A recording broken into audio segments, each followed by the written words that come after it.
네, 반갑습니다. 다들 투표 잘 하시는 것을 제가 봤습니다. 네, 우리가 복음과 구원 시리즈와 더불어서 제가 이제 이거는 또 지난주 로마서를 했기 때문에 투트랙으로 설교를 진행한다고 또 말씀드렸던 바대로 이번 주는 오늘은 지난주에 묵상했던 날주 본문 신명기 말씀을 가지고 말씀을 나누겠습니다. 우선 지난번 2주 전에 했던 설교 한번 조금 리마인드 해볼까요? 중소기업이라고 하는 제목의 제목을 가지고 설교를 했는데, 우리의 처지는 무엇과도 같다라고 했습니까? 이스라엘 민족의 처지와 똑같이 우리도 작다라고 했어요. 작다. 중소기업이 작은 기업이잖아요. 작은 기업. 작다라고 했어요. 오히려 작다라고 하는 이유 때문에 하나님이 우리를 어떻게 하셨다고요? 선택하셨다. 굳이 비유하자면 우주적인 대기업이죠. 세상에서 제일 큰 기업의 회장님이신 하나님이 우리를 픽한 거예요. 스카우트 해가신 거죠. 선택하셨던 겁니다. 그 설교 본문이 어디였냐면 신명기 7장이었습니다.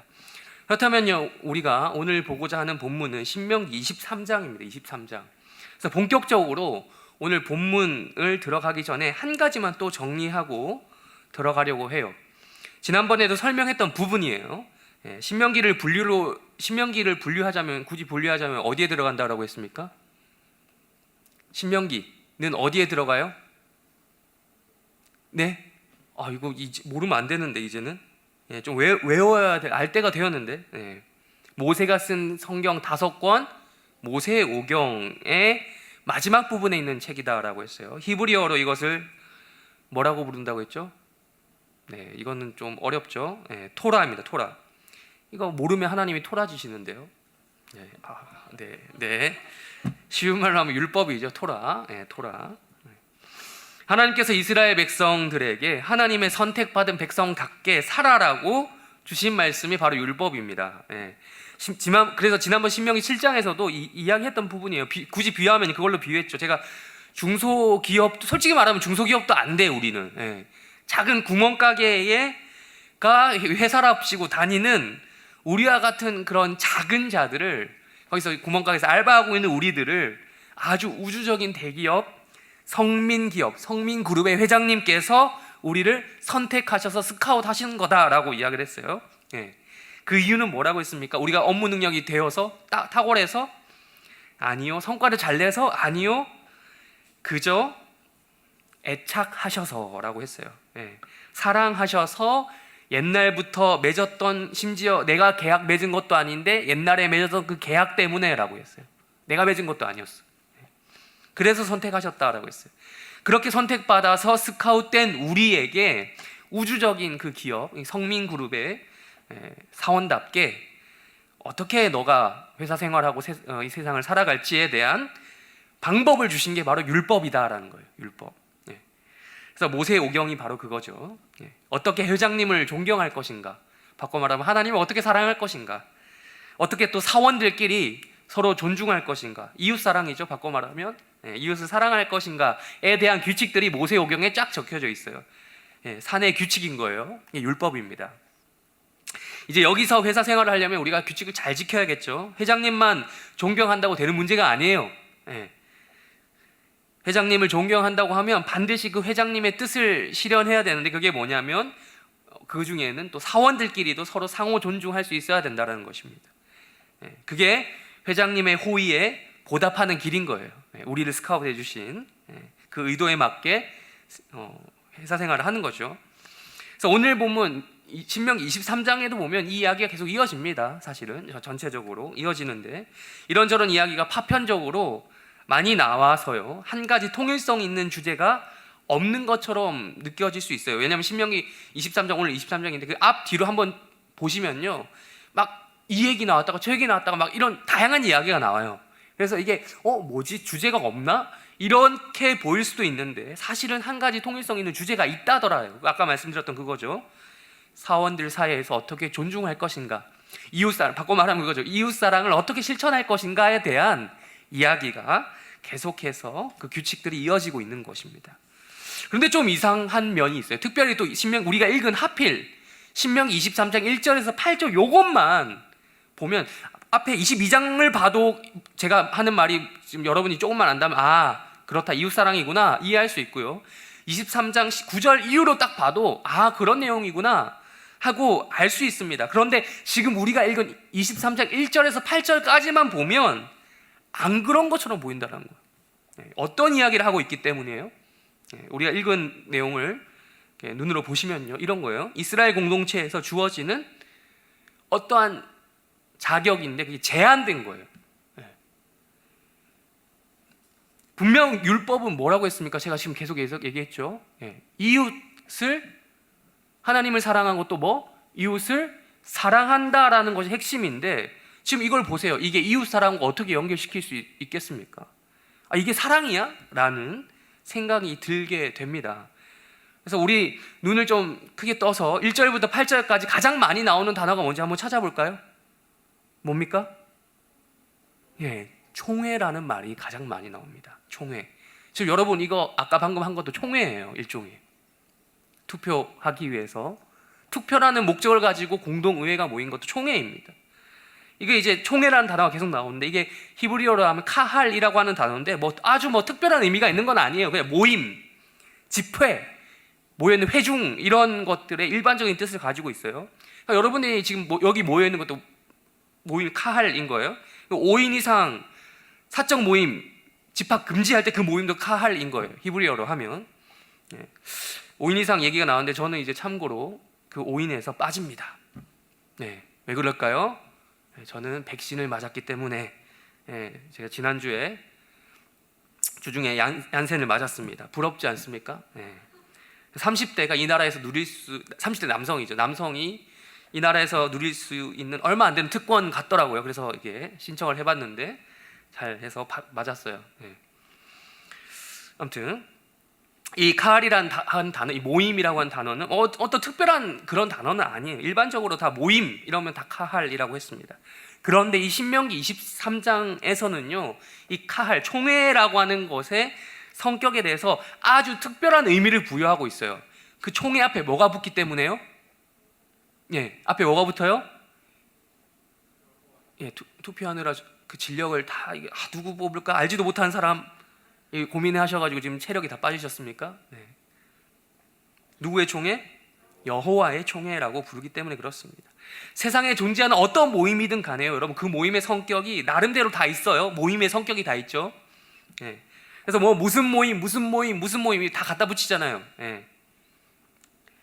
그리고 그 모임에 참여할 수 있는 인원에 대한 조건도 다 설정이 되어 있어요. 이것을 가리켜서 회원의 자격 이런 말 하잖아요. 멤버십 이런 말 하잖아요.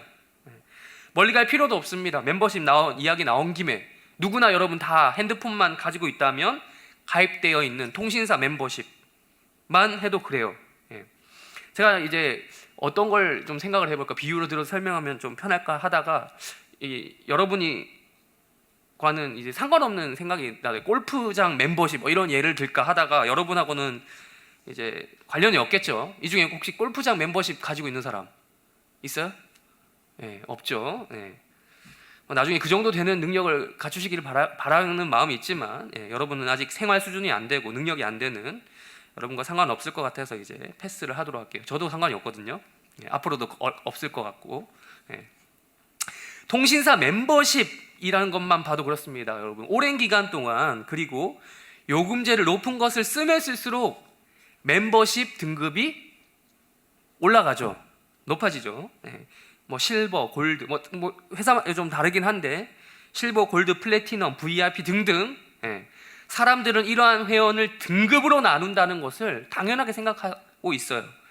즉 그 총회, 카할, 모임 이런 멤버십이 있는 것마다 나름의 약관과 규정이 조금씩 다 다르다는 거예요. SK 이거 말하면 안 되나? 괜찮죠? SK 총회, LG 총회, KT 총회가 다 회사마다 멤버십 규정이 다르다는 거예요. 지금 단적인 예로 통신사 예를 들었지만 말고도 어떤 특정한 모임의 성격을 갖춘 곳에서 나름 그 멤버십에 들어가기 위한 자격이 있고요. 거기서 등업이 되기 위한 그게 있다라는 거예요. 등급이 분류된다라는 거예요. 오늘 우리는 아까 공동의회를 실시했죠. 그런 면에서 교회도 있잖아요. 일종의 모임입니다. 뭐 특별한 교회라는 게 뭐 어떤 여러분 교회라는 그 단어에 뭐 어떤 뭐 신성한 의미가 부여되어 있는 게 아니에요. 교 뭔데요? 무슨 교? 가르칠 교. 뭐 회는 뭔데요?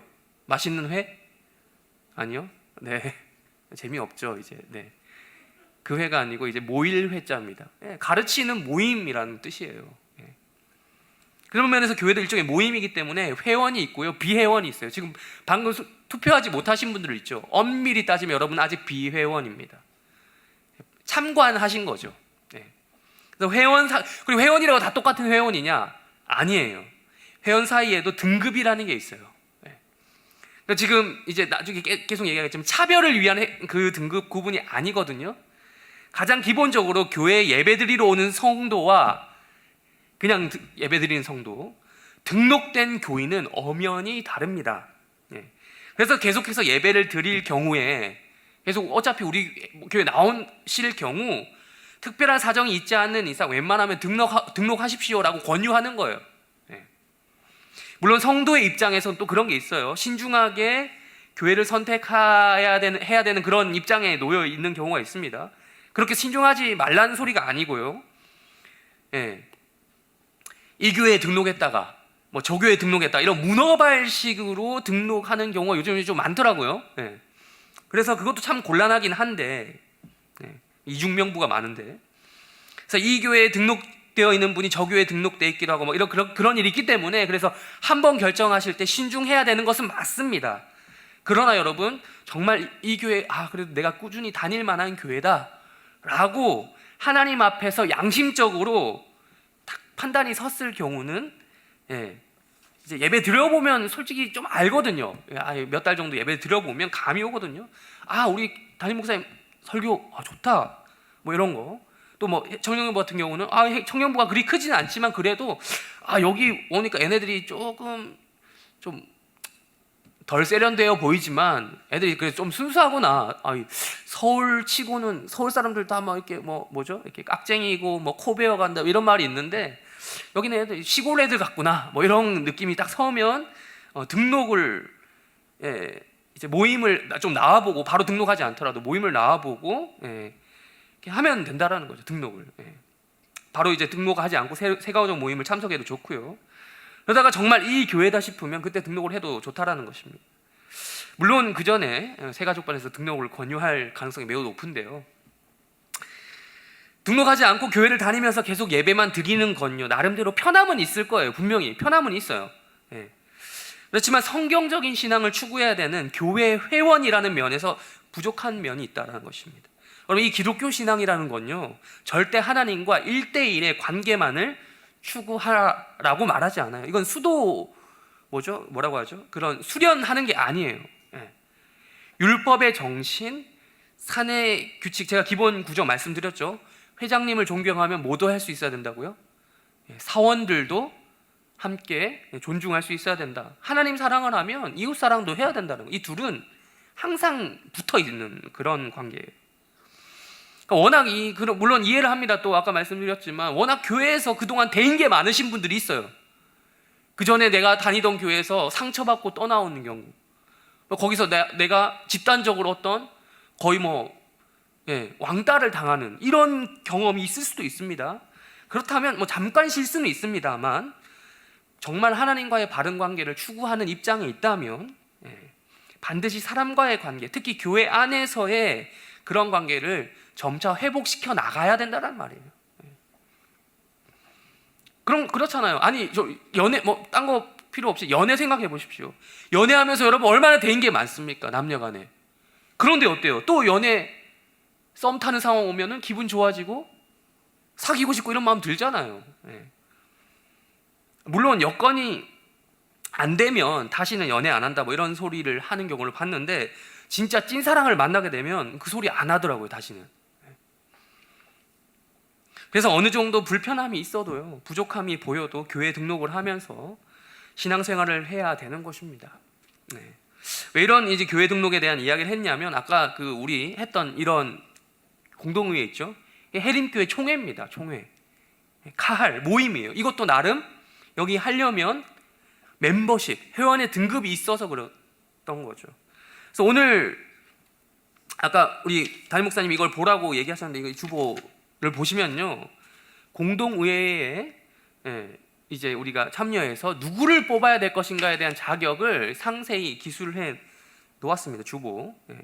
그래서 우리 교회가 속해 있는 대한예수교 장로회 합동교단의 헌법을 기준으로 표기해 놨어요. 그러니까 여러분 아무나 뽑는 아무나 막 그냥 뭐 담임 목사님이 마음에 드는 사람, 장로님이 마음에 드는 사람 모아놓은 게 아니고 회의를 통해서, 그리고 우리 그동안 자원서 받았던 거 기억하십니까? 그런 합법적인 절차를 밟아서 이런 것을 했다는 것이죠. 그리고 투표권도 마찬가지입니다. 여러분 아까 했죠. 물어보기도 했고 제가 돌아가면서 물어보기도 했지만 기본적으로 여러분 아무나 투표할 수 있는 것이 아니라 우리 해림교회에 등록되어 있는 입교, 세례 입교 교인 이상만 참여가 가능한 것이에요. 아무나 다 참여할 수 있는 게 아니란 말입니다. 일단 해림교회 등록이 되어 있어야 되고요. 또 그게 해당 교회의 교인이 되었다라고 하는 거죠. 등록만 되었다고 끝이 아니라 입교 교인이어야 됩니다. 입교 교인이 뭡니까? 정식으로 기독교에 내가 입문했다라고 하는 그 증명 뭡니까? 코스가 두 가지가 있어요. 1번 코스 뭐? 그렇죠. 유아 세례와 입교라는 그 과정을 거친 것. 2번 코스 학습을 받고 세례를 받는. 여러분 자 이건 대답 잘하시네요. 여러분 진정한 장로교회 교인이십니다. 이거 중요하거든요. 이 두 개 중에 한 코스를 밟아야, 그리고 해림교회 등록을 해야 이게 해림교회 입교 교인이라는 것입니다. 그렇습니다. 아무튼 그런 자격이 있고 이렇게 해서 우리가 이런 과정을 거쳤고요. 그래서 이제 총회에도 참석할 의무가 생기는 것이죠. 아까 뭐 굳이 비유하자면 성민 그룹, 우리 2주 전 설교를 들어야 이게 무슨 말인지 이해가 될 텐데, 성민 그룹, 여호와의 그 거룩한 백성들의 그룹 모임인 이 여호와의 총회는 해림지부의 형식에 맞게 아까 진행이 되었던 거고요. 그래서 나름의 회원 등급이 있고 그 등급에 해당되지 않으면 참여가 제한되었던 것이다라는 거예요. 그래서 혹여나 제가 이거 물어보고 싶어서 이렇게 막 얘기를 했는 건데요. 오늘 뭐 그런 사람이 몇 명 없지만 혹여나 오늘 공동의회에 참여할 자격이 안 된 지체들 중에 마음이 힘들었던 사람이 있습니까? 아니 왜 다른 사람 다 투표하게 하면서 나는 안 되냐라고 물어보실 분이 가능성이 아예 없는 것은 아니겠죠. 답을 말씀드리면 투표할 자격이 없기 때문에 투표를 못했던 겁니다. 여러분 이걸 가르쳐서 차별이다 라고 말할 수 있겠냐고요. 여러분 여기 계신 분들 다 이게 성품이 좋으셔서 그런 것들을 차별이라고 느끼시지 않겠지만, 여러분 특별히 또 젊은 세대라서 이런 걸 쿨하게 넘어갈 수 있을지 모르겠는데 의외로 이제 이런 것에 마음이 상하시는 분들이 있을 수도 있어요. 이건 차별이 아닙니다. 요즘에 걸핏하면 차별이다 아니다, 이 차별에 대한 이 키워드가, 차별이라는 키워드가 항상 화두예요. 그래서 참 어려운 시대를 살고 있다는 것을 저도 직간접적으로 경험하게 되는데, 이걸 가지고 이제 차별의 문제로 바라보는 사람은 없으리라 생각을 하지만, 굳이 따지자면 이것은 회원 등급의 문제라는 것이에요. 회원 등급이 높다고 해서 뭐 이제 어떤 세상의 모임의 회원처럼 그 등급처럼 뭐 수익을 더 나눠 받는다거나 뭐 어떤 실물적인 특혜를 누린다거나 그건 아니에요, 여러분. 교회 회원으로서 물론 더 돈보다 더한 좋은 게 있긴 있어요. 영광이 있다고 해요. 돈보다 훨씬 더 소중한 영적인 가치 때문에 하는 것입니다. 은혜를 누린다라는 거예요. 여러분 인간이라는 존재는 그렇잖아요. 얻는 이득이 없으면 움직이지 않습니다. 물론 물질적 가치가 아니라서, 우리가 여기서 말하는 이득은 물질적 가치가 아니라 영적인 가치인 거죠. 그게 더 중요한 걸 아니까 교회 회원이 되려고 노력하고 또 그 회원 자격의 소중함을 알기에 그 자격을 누리고 싶어 하는 거예요. 이처럼 교회 내에는요, 뭐 공동의회를 아까 했지만 그거 말고도 여러 모임들이 있습니다. 그리고 그 모임마다 등급에 따른 참여 조건과 자격이 다 달라요. 여러분 지금 세례교인 이상만 되면 공동회에 참석할 수 있었죠. 그리고 집사님, 권사님, 장로님들만 참석할 수 있는 회의가 뭔지 아십니까? 이게 좀 일부만 아는 것 같은데 들어보셨을 거예요. 재직회라는 게 있어요. 재직회. 그리고 장로님들만 참석할 수 있는 회의가 있어요. 뭐죠? 재직회보다 상위 기관, 당회가 있습니다. 당회가 열렸다 이런 말 들어보지 못했습니까? 네. 배워야 될 게 많습니다, 여러분. 그래서 그런 각 모임에는 그 나름대로의 멤버십이라는 게 있다는 거예요. 멤버십. 그리고 그 멤버십에 따른 자격이 있고 책임이 있고 의무가 부과되는 것이에요. 또한 그것에 따른 혜택도 있습니다. 혜택이 없는 게 특권이 있습니다. 특권이 없으면 책임도 없죠. 마찬가지로 책임이 없으면 특권도 없는 것이죠. 어쩌다 보니 제가 이제 여호와의 총회 카할에 대한 이야기를 하다가 지금 이렇게 공동회까지 이야기를 했는데요. 다시 오늘 신명기 23장의 본문으로 돌아가 보면요, 우리 해림교회 공동체 멤버십을 위한 총회가 공동의회였던 것처럼 신명기 말씀이 선포되던 그때 당시 구약 이스라엘 공동체의 멤버십을 위한 총회가 바로 여호와의 총회다라는 것이 있었다는 거예요. 여호와의 이름으로 모인 아주 특별한 모임이었습니다. 근데 이제 있잖아요, 1절부터 8절까지 우리 읽었잖아요. 여기까지 보면 참여할 수 있는 자격을 이야기하는 게 아니고 반대를 이야기해요.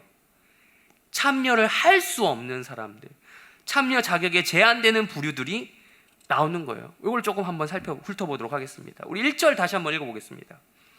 1절 읽겠습니다. 시작.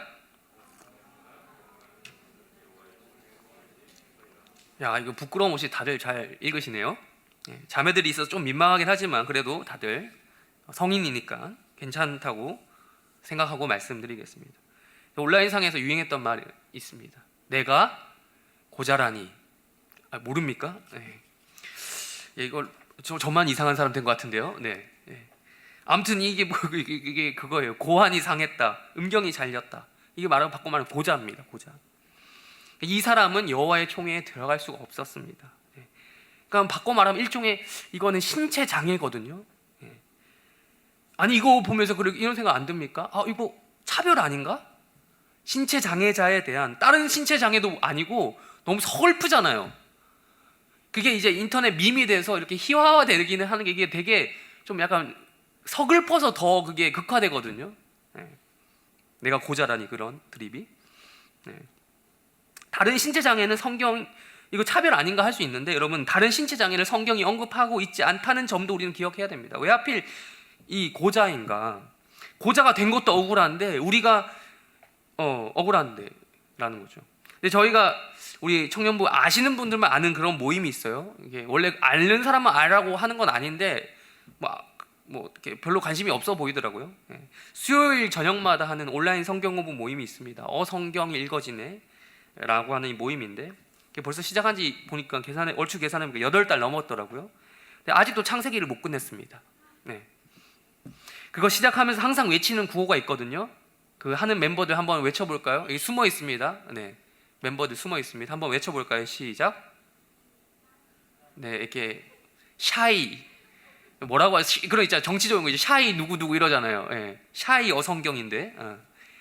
자, 씨, 땅 이런 말을 하고 시작을 합니다. 잘 들어야 되는 게 이게 욕 아니고요. 뭐 달리기 시합 스타트 할 때 씨, 땅 이거 아니고요. 이게 뭐냐면 성경 전체를 관통하는 개념이라고 합니다. 이게. 그래서 바로 그게 뭐냐면 하나는 씨라는 개념이고 하나는 땅이라는 개념이에요. 근데 여기서 말하는 씨가 히브리어로 뭐냐면 째라라고 하는데, 이게 뭐냐, 또 다른 말로 뭐가 되냐, 종자, 씨앗 할 때 그 씨인 거예요. 종자라고 번역이 되기도 하지만 이건 식물의 종자를 이야기하는 게 아니고 바로 인간의 그 종자를 이야기하는 겁니다. 그러니까 이게 바꿔 말하면 씨를 따르게 번역하면 후손 혹은 자녀로 번역이 가능해요.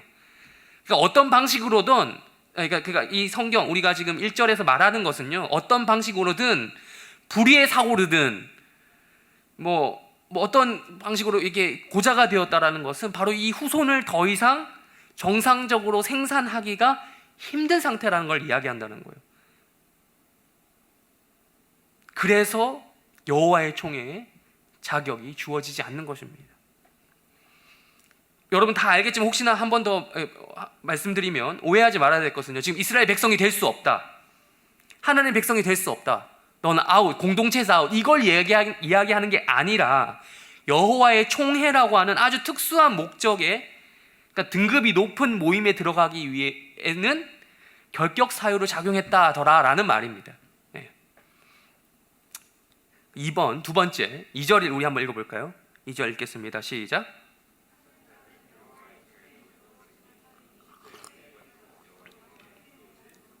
네, 사생자입니다. 사생자 어떤 사람인지 아시죠? 네. 간단하게 말해서 출신 성분에 따른 차별처럼 보인다는 거예요. 사생아는 일반적으로 우리 아빠가 누군지 모르는 거야. 아빠가 누군지 모르는 상태에서 태어난 아기를 가리켜서 사생아라고 해요. 혹은 아버지를 안다고 해도 정상적이고 합법적인 부부관계에서 태어난 아이가 아닌 거야. 불륜이라든지 뭐 이런 거 있죠. 그리고 심지어 이스라엘 같은 경우는 아빠가 뭐 이렇게 이스라엘 사람이 아닌 겁니다. 네. 서자 뭐 이런 거죠. 이런 경우가 이스라엘만 있었던 건 아니잖아요, 사실은. 심지어 지금도 조선시대뿐만 아니라 지금 대한민국에서도 일어나고 있는 일이잖아요. 멀리 갈 필요도 없이요. 대기업 회장님들이 혼외 자식들이 있다 뭐 이런 얘기 많이 여러분 들어보셨을 겁니다. 네. 근데 지금 그 이야기를 하고 싶어서 그런 게 아니고, 그런 식으로 뭐 출생을 하면 기독교인 자격이 안 된다 이런 말을 하려고 하는 게 아니고요. 아버지가 불분명한 상태에서 태어난 자녀는 사실상 이 하나님께서 왜 이 사생아에게 여호와의 총회의 자격을 제한하셨냐, 10계명의 7번째 계명이 있죠. 간음하지 말라라는 것을 어긴 가운데 나타난 결과를 인정하기 싫었다라는 것입니다. 그래서 총회라고 하는 아주 특수한 모임에는 함께 할 수 없다라는 거예요. 그러니까 본인의 의지로 그렇게 태어난 건 아니죠. 물론 사생아로 태어난 그 사람한테 뭐 책임이 지을 수 있겠습니다만은 거룩이라고 하는 것을 추구해야 되는 이스라엘 백성들 입장에서 그 사람에게 총회에 들어올 자격을 부여한다는 것은 이스라엘 정체성에 대한 문제예요. 나라의 정체성. 그걸 깨트리는 거예요. 그래서 그들에게는 이스라엘 특별한 목적을 가진 이 모임, 총회라고 하는 모임에 들어갈 자격을 줄 수가 없었다라는 거. 그래도 있잖아요. 마지막에 보시면 10대가 지나면 10대가 지나면 아들의 10번이 지나면 총회에 들어있는 자격이 주어진다라고 제한적으로나마 열어두고 있습니다. 우리 3절 넘어서 세 번째 3절 읽겠습니다. 시작.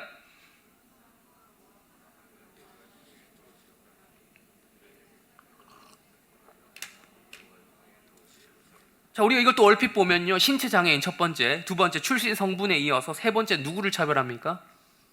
네, 외국인 차별이에요. 그것도 여기는 심해요. 영원히 안 된다라. 영원히.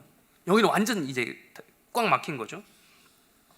그렇다 암몬 사람, 모압 사람이 도대체 뭘 잘못했길래요? 그렇게 잘못했습니까? 네, 많이 잘못했어요. 그냥 여러분 이거는 그냥 외국인 차별, 이민 금지, 난민 금지 이런 거하고 연결시키면 안 돼요. 적어도 암몬과 모압이 이스라엘 민족보다는 더 잘 살았어요. 어엿한 국가를 이미 이루고 있었다고요. 한 지역에 거주하면서. 누가 누굴 차별해야 될지 모를 지경이라는 거죠. 암몬 모압 하면 누구의 후손인지 기억하십니까? 창세기에서 아브라함의 조카 누구? 롯의 자녀입니다. 근데 웃긴 거는 그냥 자녀가 아니라 이 롯이 누구하고? 자기 딸들하고 좀 이상한 관계를 가져서 낳은 자식이 암몬과 모압이거든요. 태생부터가 좀 그런데 얘네들이 자기들과 나름 먼 친척 관계이긴 하잖아요. 이스라엘에게 한 태도가 더 문제라고 성경은 지적하는 거예요. 민수기 22장에 보면 나오거든요. 호의적이지 않은 걸 넘어서서 대적을 아직 적이 돼요. 이스라엘이 출애굽해서 요단강 건너편에 딱 자리 잡고 있을 때요, 모압 암몬 건드리지도 않았는데 이스라엘 전체를 요단강 건너편에 자리 잡고 있는 그들 요단강 보내버리려고 했어요. 말 그대로 음모를 꾸민 거죠. 발람이라고 하는 종교인을 돈 주고 사가지고 이스라엘을 저주하게 하려고 시켰던 거죠. 그리고 또한 거기만 그걸로 안 되니까 뭐까지 했냐면 미인계를 써가지고 모압에서 가장 아름다운 여성들을 이스라엘 남자들 있는 곳에 풀어가지고 꼬드겨서 그냥 그런 관계만 맺은 게 아니라 이 반드시 음행이 우상 숭배하고 연결되게 돼 있어요. 연결됐던 사건들이 발생을 했어요. 이것 때문에 이스라엘 백성들 많이 죽었잖아요. 전염병이 발생해서. 하나님이 좋게 보지 않으셨던 거예요. 나쁘게 보신 거예요. 그걸 하나님이 기억하고 계셔서 3절 이후로 하나님 말씀하신 겁니다. 그래서 이스라엘대로 혼났습니다. 또 나름 많이 혼났어요. 발람이 이스라엘 저주한 것은 혼내신 건데, 또 그렇다고 해서 발람이 이스라엘 저주한 것은 이루어졌습니까? 이루어지지 않았거든요. 오히려 그 저주를 뭘로 바꾸셨다고 지금 성경에 나옵니까? 복으로 바꾸셨다라는 거예요. 축복하셨다. 하나님의 뜻을 알고도 그 뜻을 바꾸려 했던 그 종교인 발람, 그리고 그를 사주했던 모압과 암몬은 이제 적이 된 겁니다. 진짜 대놓고 대적했던 집단이었어요. 바로 이 출신은 어떻다라고? 여호와의 총회에 어떻게 할 수 없다? 들어올 수 없다. 그것도 영원히. 이거는 이제 더 이상 여지가 없는 거예요. 이스라엘 대적하는 것이 곧 하나님을 대적하는 것이기 때문에라는 거예요. 여러분을 대적하는 것이 곧 하나님을 대적하는 것이라는 자신감을 가지고 살아가고 계십니까? 세상을 어떻게 여러분 살아가고 계세요? 여러분 이런 마음이 없으면요, 이게 다 기도를 안 해서 그래요.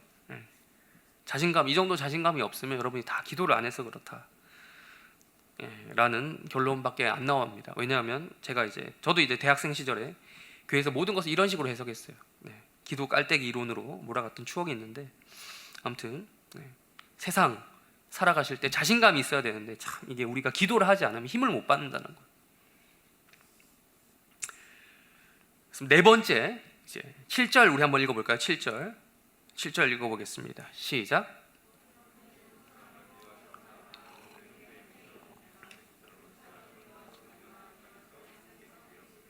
근데 웃긴 건 네 번째 마지막인데요, 이건 제한이 아닙니다. 오히려 총회에 참석할 수 있도록 제한을 풀어주는 겁니다. 누구와 누구요? 누구와 누구? 에돔과 애굽 사람들입니다. 여러분, 그러니까 하나님께서는 이것만 읽어봐도 아는 거예요. 무조건적으로 모든 외국인 차단, 이게 아니라는 거예요. 외국인 혐오, 유도 하시는 분이 아니라는 거예요. 에돔 사람 누구의 후손입니까? 야곱의 형이었던 에서의 후손입니다. 이스라엘의 형제 같은 민족이죠. 그렇다고 해서 여러분, 그 에돔 족속이 이스라엘에게 늘 호의적이었던 건 아닌데요, 하나님이 먼저 너희들은 호의를 가지라고 이야기하십니다. 3대가, 우리 8절 읽지 않았는데 3대가 지나면 이 사람들은 이스라엘 공동체에 들어온 다음에 3대가 지나면 여호와의 총회에 들어올 수 있다라고 자격을 주셨습니다. 애굽 사람도 마찬가지입니다. 여러분, 애굽 사람은 좀 더하죠. 여러분, 애굽 사람들과 이스라엘의 관계는 어떻습니까? 애굽과 이스라엘 관계 거의 적이잖아요. 지금 이스라엘이랑 피 한 방울 섞이지 않았어요. 에서는 그래도, 에돔은 그래도 에서 형 뭐 이런 거라도 있지, 애굽은 진짜 먼 친척도 안 되는 그런 혈통이 다른 민족인데, 심지어 출애굽한 지 얼마 안 된 시점이 신명기인데 출애굽하면서 거의 전쟁 싸우다시피 나왔잖아요. 물론 뭐 애굽 사람이 다 그랬던 건 아니고 바로 때문에 그런 일이 문제가 좀 심각하게 되긴 했지만, 어쨌든 애굽 사람과 이스라엘 사람들 서로 좋은 감정을 가질 수가 없었어요. 근데 무슨 이유 하나만으로 지금 하나님이 이야기하시는 거예요? 무슨 이유 하나만으로? 너희들이 그곳에서 살았잖니, 그 땅에서. 그 이유 하나만으로도 미워하지 말라라고 하나님께서 말씀하시는 겁니다. 분명 거기에는 예전에 자기가 노예 시절이었을 때 자기를 지배하던 주인도 있었겠죠. 노예였잖아요, 이스라엘 사람들. 자기를 지배하던 그 주인이 있을 수도 있는데, 그 사람이 이스라엘 민족에게 오고 싶다라고 해주면 여러분 기꺼이 받아줘야 된다. 이거 정말 쉬운 문제가 아니거든요. 여러분, 이 역사 시간 근현대사, 우리 대한민국 근대사에 보면 갑오개혁이라는 게 있습니다. 갑오개혁 기억나십니까? 갑오개혁 당시에 가장 있었던 여러 가지 일이 있었지만 무슨 사건이 있었죠? 뭐가 없어졌습니까? 노예제가 없어집니다. 노예제가 아니고 뭐라고 합니까? 노비제도가 없어집니다. 신분차별이 없어지죠. 그때 여러분, 노비들의 그 심정이 어땠을까요?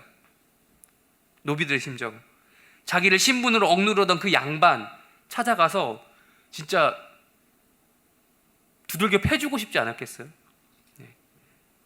오히려 뭐 노비지만 몰래 돈을 모아놓던 사람이라면 양반보다는 더 떵떵거리면서 살 수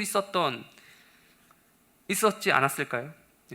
그런데 이스라엘 입장에서는 그게 안 된다라는 거예요. 하나님의 명령에 따라 애굽 사람을 미워하면 안 된다. 갈 곳 없이 그들의 신세를 졌다라는 것을 잊지 말라고 하시는 거죠. 그리고 애국도 마찬가지로 3대가 지나면 여호와의 총회에 참석할 수 있다라는 것이죠.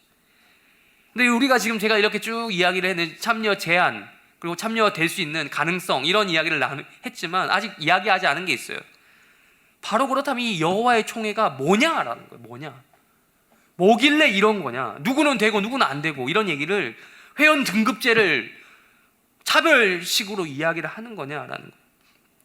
안타깝게도 성경에서 분명히 이거는 무엇을 위한 모임이다, 왜 이렇게 총회다라는 것을 설명해주고 있지 않습니다. 그래서 미스테리가 있어요. 그래서 학자들 의견이 좀 달라요. 그런데 이제 의견 여러 가지가 있는데 몇 가지 정리해 보면 4가지로 정리할 수 있습니다. 첫 번째, 이스라엘 공동체 자체에 참여할 수가 없다. 이스라엘 민족이 될 수가 없는 거예요. 이스라엘 민족 안에서 살 수가 없는 겁니다. 첫 번째, 뭔 것 같은지 맞춰보세요. 2번, 두 번째, 이스라엘 백성의 편입, 결혼이라든지 귀화 이런 것들이 불가하다. 세 번째, 이스라엘 공동체에서 어떤 특정한 직책을 맡을 수가 없다. 뭐 공직에 뭐 있잖아요. 그 뭐죠? 뭐 어떤 뭐죠? 흔히 말하는 우리 뭐 뭐 이런 뭐라고 해야 되나? 갑자기 말이 안 나와요. 하여튼 그런 게 안 된다라는. 뭐 아까 우리 장로 뭐 이런 게 안 된다라는 거예요. 마지막 4번째, 이스라엘에서 이루어지는 전국적인 나라에서 주관하는 행사, 공식 집회 이런 것에 참여할 수가 없다. 우리나라로 말하면 뭐죠? 뭐 현충일 행사 이런 거 있죠. 우리나라 말하면 뭐 또 뭡니까? 뭐 독립기념일 뭐 이런 행사 이런 것에 참여할 수 없다. 1번부터 4번까지인데 여러분 뭐 같아요? 뭐 같습니까? 여러 이유가 있는데 이제 일반적으로 3번 아니면 4번을 이야기하더라고요. 4번이 제일 그게 큰 것 같아요. 제가 볼 때도 이스라엘의 거국적인 나라 전체적인 어떤 공식적인 집회, 행사, 현충일 행사 같은 거 있잖아요. 그런데 참여할 수 없다. 거기도 뭐 이제 그 행사만 있는 게 아니라 제사도 드리고 예배를 드리고 했겠죠. 그런데 참여할 수 없다라. 그게 아무래도 가장 성경적이고 합리적이고 적합한 설명이지 않을까라고 생각합니다. 특별히 1번, 2번 절대 아니에요. 제가 볼 때 저만 그런 게 아니라 대부분 그렇게 생각합니다. 이스라엘 공동 참여 자체가 안 된다? 이스라엘 공동체 나라 그 민족 안에 들어올 수 없다? 흡수 절대 안 된다? 이건 아니라는 거죠. 결혼 귀화 이런 게 안 된다? 아니 성경에 보면 결혼 귀화 한다니까요. 만약에 1번, 2번으로 이야기한다면 총회 참석하는 게 1번, 2번이다. 그거 제한한다라고 얘기한다면 이건 차별이라고 불러도 좋습니다. 사실. 그러나 성경을 읽어보면 우리가 알겠지만 이스라엘이라는 나라 자체가요, 여러분, 당시 다른 나라들에 비해서 인권 수준이 높아요, 여러분. 인권을 운운하던 시절이 아니지만 보시면요, 인권으로 의의 틀로 봐도 상당히 높아요. 그때 당시 고대 사회에서. 그리고 또한 닫혀 있는 사회가 아니라 나름 열려 있었습니다. 얼마든지 이스라엘 나라로 들어오고 싶으면 하나님에 대한 신앙관만 확실하면 어떤 그 이스라엘의 적법한 절차만 거치면 들어올 수 있는 열려 있는 제한적으로 이었지만 열려 있는 공동체였어요. 그러니까 이거는요, 여러분, 여호와의 총회에 참여할 자격이 제한되는 경우를 말하기 때문에 이게 때문에 차별이라고 보기는 힘들다라는 것입니다. 오히려 이런 자격 제한, 회원 등급제를 운영함으로써 이스라엘의 정체성을 확고히 해준다라고 할 수 있어요. 여러분, 우리 투표만 해도 그래요. 지나간 사람 다 들어와서 투표하세요 이러면 말이 됩니까? 우리 교회의 일인데. 그렇기 때문에 여호와의 총회라고 하는 것은 4번이나 혹은 3번인데 4번에 좀 더 가깝다, 그게 맞다라고 할 수 있겠어요. 뭐 예를 들면 주식으로 비유해보, 주식 회사로 비유해볼까요? 주식 보유자라고 해서 여러분 다 회사에 의견을 낼 수 있습니까? 나 한 주 가지고 있어. 그거 가지고 그 회사에 나아갈 길을 제시하고 내 뜻대로 해주십시오 할 수 있습니까? 한 주 가지고 있다고? 안 되는 거죠. 주주총회에는 참석할 수 있대요. 한 주만 가지고 있어도 법상 한 주당 1개의 투표권만 있다고 해요. 그래서 영향력, 근데 이제 그렇죠. 이제 제가 죄송합니다. 그런 한 주당 1개의 투표권만 있기 때문에 참석은 가능하지만 영향력은 없다는 거예요. 그러니까 영향력을 행사하려면 주식을 가지고 있어도 얼만큼 가지고 있어야 된다? 많이 가지고 있어야 된다. 그러니까 이스라엘의 공식 집회, 예배 같은 여호와의 총회에 참석할 자격이 되려면 그냥 이스라엘 백성이면 되는 게 아니라, 그 공동체 안에 편입만 되면 되는 게 아니라, 그런 주식을 많이 가지고 있는 것처럼 어떤 특별한 자격이 되어야 된다는 거예요. 결격 사회에서 빗나가야 돼요.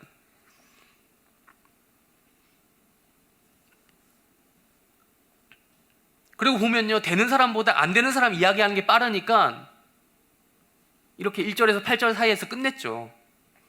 안 되는 사람보다 되는 사람이 훨씬 더 많으니까 이렇게 기록을 했지 않을까요?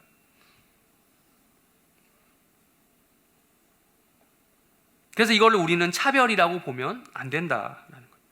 뭐 우리가 이걸 그래서 오해해서 보면 뭐 신체 장애인에 대한 혐오, 그래서 차별, 출신 성분에 따른 혐오, 차별, 외국인 혐오, 차별, 이렇게 볼 수 있는데 그게 아니라 회원 등급에 따른 구분이다 라는 거죠. 좀 더 단도직입적으로 말씀드릴까요? 따져보면 이건 내 사람 챙기기예요. 내 식구 챙기기, 내 가족 챙기기. 여러분, 그거 차별이라고 합니까? 아니, 그거 자체로 차별은 아니거든요. 여러분, 회사는 주주가 될 가능성이 있는 사람을 챙겨주는 게 아니라 이미 주식을 산 주주가 된 사람을 신경을 쓰는 거죠.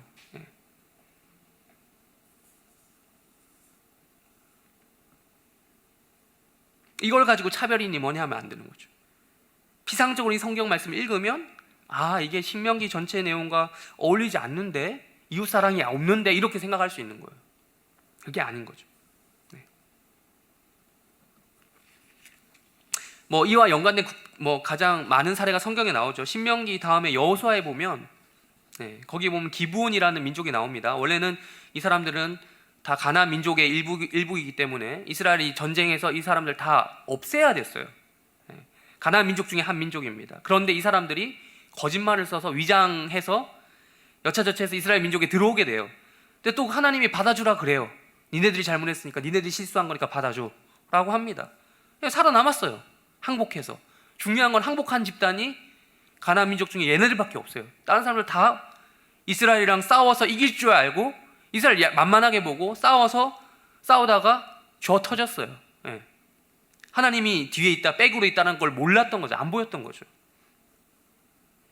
집단적으로는 기브온을 얘기했습니다만 또 개별 단위로도 나오죠. 가족 단위로 누구의 가족이 나옵니까? 여호수아의 여리고의 누구?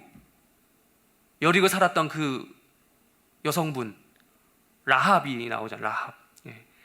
심지어 여러분, 라합, 우리 신명기 23장에 보면요, 여성 이름, 이거 여러분 여성을 아예 제끼고 시작하는 거예요. 신명기 23장에서 언급 기준도 안 되는 여성이었어요. 근데 심지어 이 라합의 직업이 뭐였습니까? 여성 중에서도 기생, 몸 파는 직업 여성이었다는 거예요. 어쩌면 여리고에서 가장 타락한 쪽에 종사하던 사람이 이 사람이었던 거죠. 근데 하나님께서는 신기하게도 이 라합과 그의 가족들을 구원하십니다. 이 여호수아에 나와요. 신명기 바로 다음에. 또 다른 구약 성경에 그런 사례가 많이 나오죠. 아까 모압 이야기했는데, 모압은 여호와의 총회에 어떻게 된다고요? 영원히 들어올 수 없다 그랬어요. 근데 모압 사람의 구원 이야기가 나오죠. 나중에 성경에 보면. 누구? 그것도 모압 여자 사람 누구? 룻의 이야기가 나옵니다. 룻은 나중에 누구의 그게 됩니까? 할머니가 증조 할머니인가 헷갈린다. 누구의 그게 됩니까? 다윗 왕의. 여러분, 다윗 왕에도 이미 섞여 있는 거예요. 피가 정통 유대인 아니에요. 정통 이스라엘 아니에요. 피가 섞여 있어요. 그렇게 되는 거예요. 이처럼 하나님께서는 이스라엘 공동체 자체에 다른 피가 섞이면 안 된다, 이런 무슨 게르만 순혈주의, 히틀러 같은 그런 사상을 가지신 분이 아니라는 거예요. 다른 민족의 편입 자체를 막으신 분이 아니라, 그런 차별을 하고자 하셨던 분이 아니라 회원들의 상태에 따른 등급을 구분하고자 하셨다는 거죠. 거룩이라고 하는 대주제를 위해서, 큰 주제를 위해서. 적어도 기독교 공동체는 그것을 차별적으로 활용하기 위해서 이 말씀을 가져다 쓰는 그런 공동체가 아닙니다. 어떤 높은 등급을 가진 사람이 어떤 큰 경제적인, 어떤 실물적인 그런 특혜를 누리기 위한 목적으로 그런 구별을 했던 것이 아니다라는 것을 우리는 알아야 되는 거예요. 말씀을 정리해 나가도록 하겠습니다. 오늘 설교 짧게 하려고 했는데 미안해요. 진짜 미안해요. 나 진짜 오늘로 짧게 하려고 했거든. 근데 하다 보니까 이게 관성의 법칙이 어쩔 수 없나 봐. 미안해요. 정리해 나가도록 하겠습니다. 이렇게까지 안 하려고 했는데 투표도 하고 힘들잖아요. 머리 얼마나 쓰려고 고생하셨어요. 땀은 왜 근데 내가 나죠? 어제 선교 CA와 콜라보로 리더 모임을 어디서 했냐면 우리 주보에 관심 있는 사람들 다 봤겠죠. 양화진이라는 곳에 다녀왔습니다. 아직 코로나 시국인지라 4인 1조로 가이드를 받으면서 방역수칙 지키면서 잘 갔다 왔습니다. 근데 혹시 여러분 이 중에 양화진이 어딘지 모르시는 분이 있나요? 양화진? 그럼 좀 안타까워요. 어딘지도 모르면. 근데 여러분 여기 얘기하면 알걸요. 합정, 핫플레이스죠. 마포구 합정, 홍대 옆에요. 요즘 옛날에는 그 핫플 하면 홍대까지만 얘기했거든요. 이제는 근데 이제 넓어졌어. 그게 합정 옆에 상수, 망원 여기까지 다 이제 이 두루두루 좀 넓어졌어. 이 핫플레이스.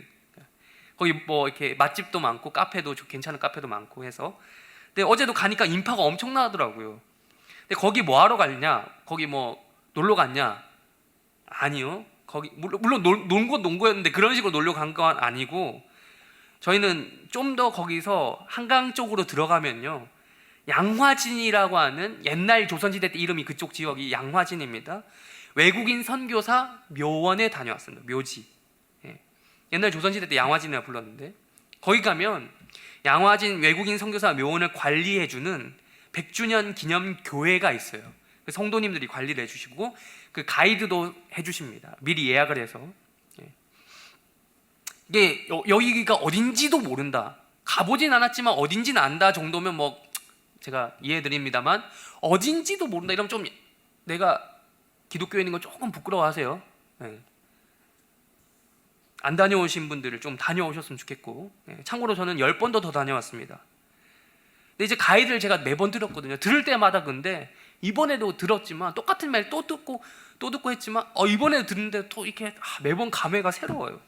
무덤을 돌면 별거 없어요. 무덤 돌면서 그 묘비에 적혀져 있는 선교사님 이름, 그 배경 이런 얘기를 설명을 듣는 거예요. 해석을 해주시는 분이 있습니다. 이분은 어떤 선교사님이 어떤 일을 하셨고 이런 얘기를 합니다. 근데 이제 여러분 선교사님들이 우리나라에 들어왔던 시기가 언제인지 아십니까? 아까 가보개혁 잠깐 이야기를 했는데 그 비슷한 때. 여러분 배웠잖아요. 국사 시간에. 어제 가이드 하신 분이 드라마 이야기를 하시더라고요. 몇 년 전에 인기가 많았다고 하는 미스터 션샤인. 발음이 선샤인인 줄 알았는데 그냥 션샤인. 죄송합니다. 딱 그 시기를 배경으로 한 드라마. 1800년대 중반 후반 이야기, 1900년대 초반 그때 이야기. 이게 여러분 한국 국사 공부해 보신 분도 알겠지만 물론 비교적 가까이 있어서 그런지 몰라도 이 극격동의 시대예요. 격동의 시대. 외세의 침략이 거세지고 열강들에 의해 국권이 흔들리고 결국 조선이 대한제국으로 이름 바꾸지만 곧 일제에 국권을 침탈당해서 병합이 되던 이런 시절이었죠. 여러분 그 병술국치 몇 년도입니까? 몇 년? 1907년? 그 을사늑약이죠. 옛날에 제가 어렸을 때 을사조약이라고 배웠는데 이제 조약이라고 하면 안 돼. 늑약이야. 맞나요? 1907년? 1905년 아니죠? 헷갈리네. 아무튼 경술국치는 뭡니까 그러면? 1910년이에요. 그러니까 불과 110년 전에 우리나라의 국권이 피탈된 거예요. 100년 조금 넘었어요. 아까 가보개혁 같은 건 1894년에 그때 양반과 노비가 없어지고 공식적으로 신분 차별이 없어졌다라고 해요. 근데 여러분 그 가보개혁 이야기를 하다 아까 좀 끝났는데 이어서 말씀드리자면 여러분 그 가보개혁이 실시되었다고 해서 곧바로 그게 적용이 되었을까요? 여러분 법이 바뀌었다고 사람들의 마음이 쉽게 바뀌는 게 아니에요. 바로 그 즈음의 일이에요. 딱 1894년도 무렵 지금 종로구 인사동에 살았던 백정 한 명이 있었습니다. 이름은 박성춘이라고 하는, 이름이 있었겠어요. 그때 이름 나중에 생겼겠지. 근데 그 사람이 죽을 매우 중한 병에 들었어요. 중병에 걸려 죽을 위기에 처했을 때, 백정이 여러분 병에 걸려 죽으면 누가 신경을 써줬겠어요? 아무리 갑오개혁이 되었고 신분제가 뭐 없어지고 했다 하더라도. 근데 그때 박성춘이라고 하는 그 백정의 아들 봉출이라고 하는 애가 있는데, 걔가 다니던 학교가 있었어요. 그때 뭐 백정의 아들 어떻게 학교를 다닐 수 있었나요? 없었죠. 근데 그때 선교사님이 세웠던 예수교 학당, 곤단골이라고 하는 그 지금의 종로구 인사동 쪽에, 거기 예수교 학당의 선교사 사무엘 무어 선교사가 당시에 자신의 친분을 활용해서 제중원, 제중원이 어딘지 아십니까? 옛날 제중원 드라마도 했는데, 제중원 지금의 세브란스 병원의 시초죠. 제중원 의사인 이면서도 동시에 고종 황제의 의사, 개인 의사였던 에비슨 선교사를 데리고 와서 치료해 줬고 살아나게 되었어요. 그럼 이게 말이 됩니까? 황제의 개인 의사가 백정을 고쳐줬다. 말이 안 되는 파격적인 일이죠. 여러분, 이걸 가르쳐서 사랑이다 라는 말로 표현이 될까? 저는 사랑이란 말도 부족한 것 같아요. 뭐라 표현해야 될지 모르겠어요. 너무 파격적이어서. 이걸 계기로 여러분, 박성춘이 그 교회에 출석하게 되고요, 또 양반들이 반발합니다. 왜 백정과 우리를 함께 이렇게 취급하느냐, 갑오개혁 일어나도 이런 거예요. 근데도 이 선교사, 무어 선교사님은 기독교 정신을 바탕으로 자신과 그들을 평등하게 대우해줬다고 해요. 박성춘, 백정을. 그때 감동을 받고 각지를 돌아다니면서 서울, 수원, 평택, 양주, 포천, 백정 마을만 골라다니면서 전도한 거예요. 그래서 1년 사이에 그 사람들로 그 교회가 가득 찼더라라고 합니다. 그 교회가 어디냐면 지금도 있습니다. 우리 교단입니다. 우리 교단의 자랑스러운 그 역사 중에 하나인데, 뭐 다 자랑스러운 건 아니지만 그래도 합동교단의 승동교회라고 하는, 지금 있어요. 인사동에 가면 승동교회라고 하는 레전드 교회예요. 이 선교사님만 그랬냐? 뭐 에비슨, 아까 얘기했던 무어, 이 선교사님만 그랬냐? 그건 아니라는 거예요. 그때 당시 많은 선교사님들이 들어왔는데 목사, 선교사, 의료 선교사 할 거 없이 우리나라에 오셨던 선교사님들은 한결같이 자신이 가지고 있는 그 포지션을 활용해서 나 VIP 정도 돼 해서 자기를 위해서 배불리는 삶을 살지 않았다라는 거예요. 여러분, 일단 서양인이라고 하는 이점만 지금도 여러분 지나가다 미국 사람, 약간 외국인, 백인들 보면 우와 하잖아요. 그런 게 있잖아요. 저 사람은 좀 뭔가 더 있어 보이고, 영어 쓰면 뭐 있어 보이고. 아직 2021년인 살아가는 우리도 아직도 그런 게 남아 있는데, 이때 당시는 장난이 아니었죠. 서양인이라는 장점을, 그리고 의사나 뭐 이런 목사, 배운 사람이라고 하는 것을, 장점을 살려서 그들의 유익을 위해 활용했던 것이 아니라 복음을 전하고 또 영혼들을 조선민들 얼마나 그때 당시 그랬습니까? 그 사람들 사랑하고 구제하는 데 활용했던 것입니다. 자신의 것으로 하나님께 영광을 돌리고 이웃을 사랑하고 복음을 전한다. 이 원초적인 그거잖아요. 그것을 위해 살다가 이 땅에서 죽어가는 게 그거 묻힌 거예요. 거기에. 심지어 의사 같은 경우 이런 사람들도 있어서 전염병 고쳐주다가 자기가 전염병 걸려서 죽은 사람들, 그리고 끊임없이 몰려드는 환자들을 고쳐주다가 과로로 쓰러져서 죽으신 분, 이런 분들의 이야기가, 스토리가 거기 가면 들을 수 있습니다.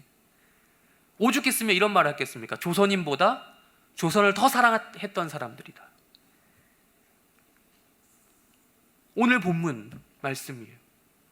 여러분, 오늘 신명기 말씀은요, 교회 내에서 사람 가려라, 차별해라, 이 말이 아니고요, 엄격한 신분제 사회가 있었던 대한민국 땅 가운데 기독교 정신이 기여한 바가 있는 것처럼 우리도 그런 삶을 살아라는 거예요.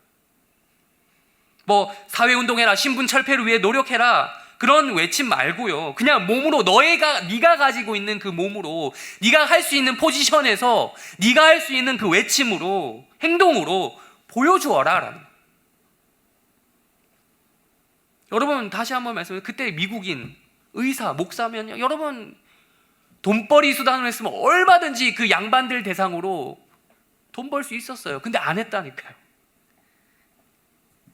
그리고 뭐 일단 근데 미국 온 거 자체가 버리고 온 거잖아요. 미국에서 할 수 있었어. 미국에서 안정적으로 할 수 있었잖아요. 거기 가면 애들 무덤도 애기들 무덤도 많거든요. 자녀들 유아 사망률 높던 시절에 여기 위생도 깔끔하지 않은 시절에 많은 어린이들이 죽어갔어요. 선교사들이, 자녀들이. 이들을 굳이 따지자면, 회원 등급을 따지면 이들은 VIP예요. VIP인데 실버도 아니고 심지어 실버 등급도 안 되는 조선인들, 비회원이죠 거의. 그들을 대상으로 사역을 했던 겁니다. 여러분, 우리들 중에 생각해보면 우리들 중에 양반 자제 이 중에 여러분 몇 분 되십니까? 진짜 나 우리 집안만큼은 양반이다 라고 자신 있게 얘기할 수 있는 분도 있습니까? 여러분, 제가 찾아보니까 대구 지역에 한정된 자료 조사긴 한데 워낙 표본이 없더라고요. 이거밖에 제시할 게 없어서 이거라도 말씀드립니다. 조선 초기에는 양반의 그 전 인구의 퍼센티지가 7%. 근데 철종 다음이 고종인데 이때 이르러서는 양반이 몇 프로, 전국의 70%, 전국이 아니라 대구 지역만 70%더라라고 하는 조사가 있어요. 근데 뭐 대구가 그렇다고 해서 전국이 다 그러리라는 법은 없지만 당시가 얼마나 그랬는지, 속된 말로 돈 주면 다 양반 산다라던 시절이에요. 여러분, 족보 진짜가 아닐 가능성이 매우 높습니다. 아니라고 제가 단정 지었지 못하겠어요. 여러분이 근데 무슨 성씨 이런 것도 나중에 다, 여러분 옛날엔 다 성 없었잖아요. 누구니 뭐죠? 돌쇠니 뭐 이런 식으로 다 불렀잖아요. 예쁘니 갓나니 뭐 이런 거 있잖아요.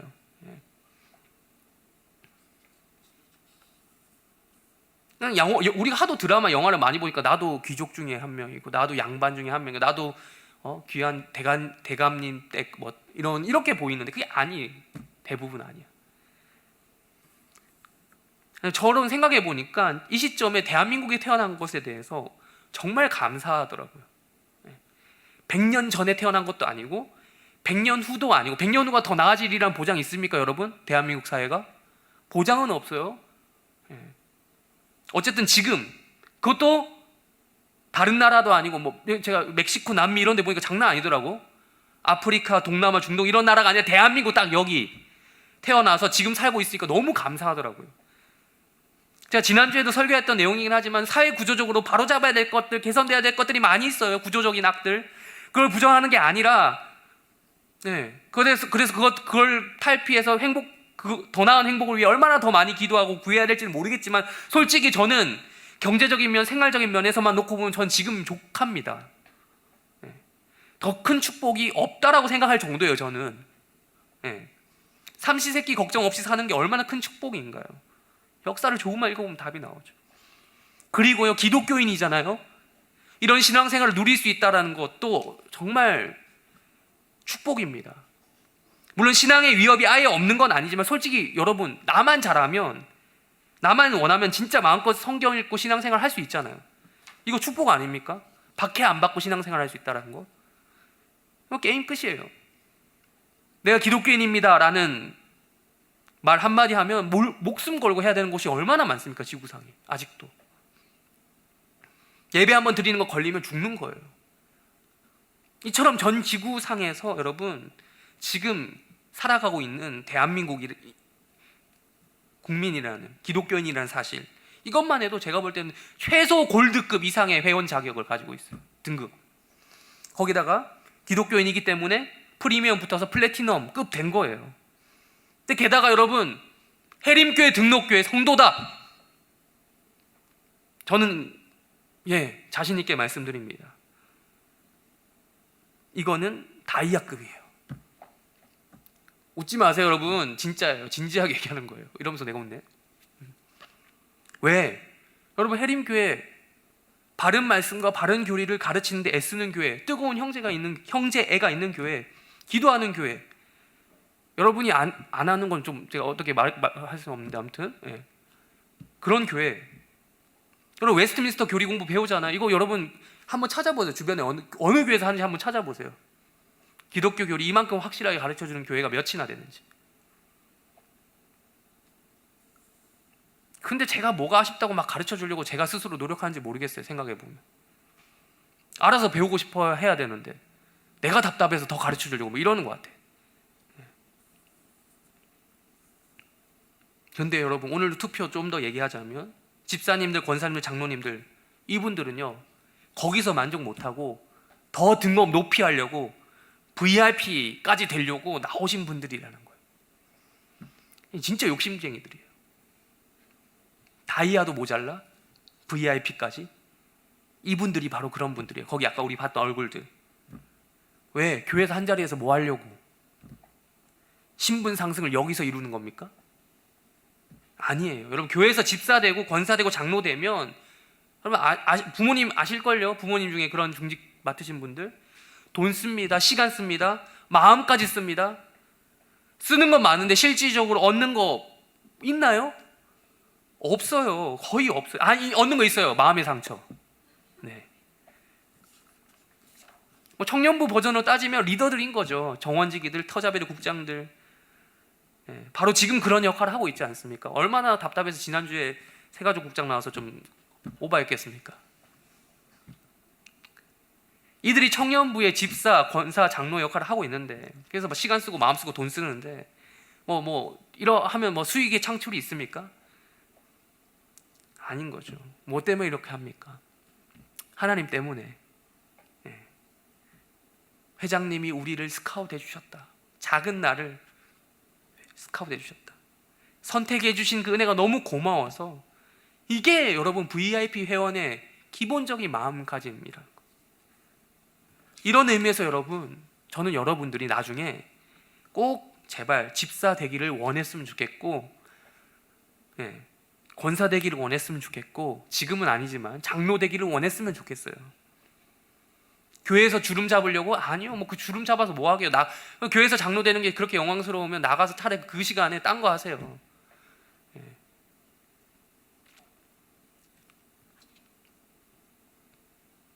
저는 못해요. 뭐 이런 말도 하지 마시고요. 섬기려고 VIP 회원을 가져가시기 바랍니다. 우리 모두가 하나님의 선택된 이스라엘 백성 가운데 속했다는 것은 완으로도 만족할 수 있겠지만, 그럼에도 더 큰 영광, 여호와의 총회에서 VIP 등급을 노리세요. 그 마음가짐으로 신앙생활 하시기를 바랍니다. 네. 저는 그래서 아까 말씀드린 것처럼 집사, 장로, 권사 때 여러분 다 되기를 원합니다. 언젠가는. 그리고 그렇게 되기를 거룩한 마음으로, 인간적 욕심이 아니라 거룩한 마음으로 소원했으면 좋겠어요. 아까 선교사님들 이야기 그렇게 한 거예요. 그래서